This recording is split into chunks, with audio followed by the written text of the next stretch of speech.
when you lived in Santa Cruz, you were still traveling cross country, but you would always come in and play with the kids, and I understand there were quite a few pranks that you got involved with. What are some pranks you can remember? Remember there was a prank with a cow? Oh, the big ceramic cow? Oh yeah.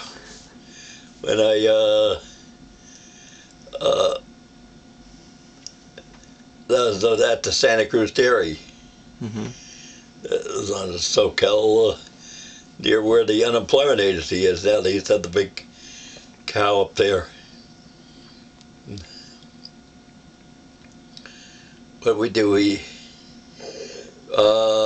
I told a bunch of kids, I said, well, they used to ask me what we do on Halloween.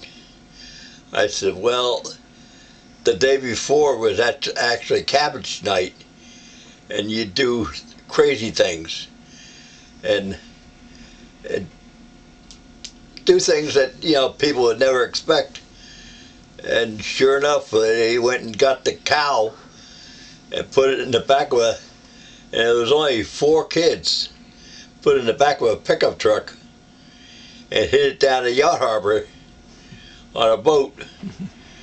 And Dick Little, who was a reporter for KSCO,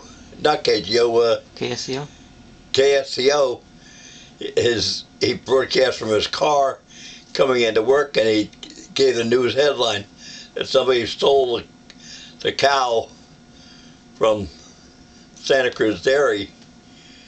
And then, well, it was about 10 minutes later, he reports the cow was just found. He wanted to take a trip on a ship at the yacht harbor. And they found the cow there. And of course, these pranks, you mentioned that you instilled that in the kids because you had a lot of pranks when you were young. Oh yeah, and I used to sit around and tell kids. So we had one kid that lived next door. He went to high school, and he was a very quiet, shy guy. But when I told him different stories, he opened up and he started doing little things. Nothing as serious to get in trouble, but it was different little pranks on people just to see them laugh. Especially when they knew it was him that was behind it. And what are some of the pranks that you got up to when you were a kid?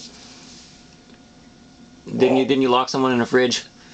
Oh yeah, I locked the principal of the school in the school refrigerator because I wanted to go and get. It was in May, and it was hot and muggy, if anybody knows back east.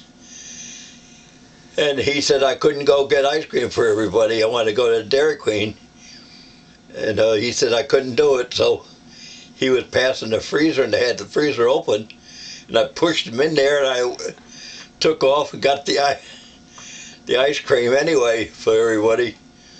And by the time I got back, he had papers all drawn up that I was going to be suspended from school for a week. That wasn't bad. At least we got our ice cream. The important stuff. Yeah. You mentioned previously that you had spinal meningitis as a kid. Yeah. That affected you a great deal. Oh yeah, it's still have little problems with it. But I was the only survivor. We had 6 kids in town to have it. I was the only one that survived. What were the effects of that? I mean, you had to relearn a lot of things, didn't you? Oh yeah, that's where I've had reading problems and spelling. But it's like starting all over again. But that's part of life. You just got to dust yourself off and take off again. You can't let it affect you for the rest of your life. That really is translated throughout your life is fighting things. You can come back from things. Yeah, no matter what I've ever gone through, I just take another big breath and go do it. Yeah. You really believe in the mind over matter. You can, Oh yeah. with positive thinking can heal. Well, positive thinking heals anything.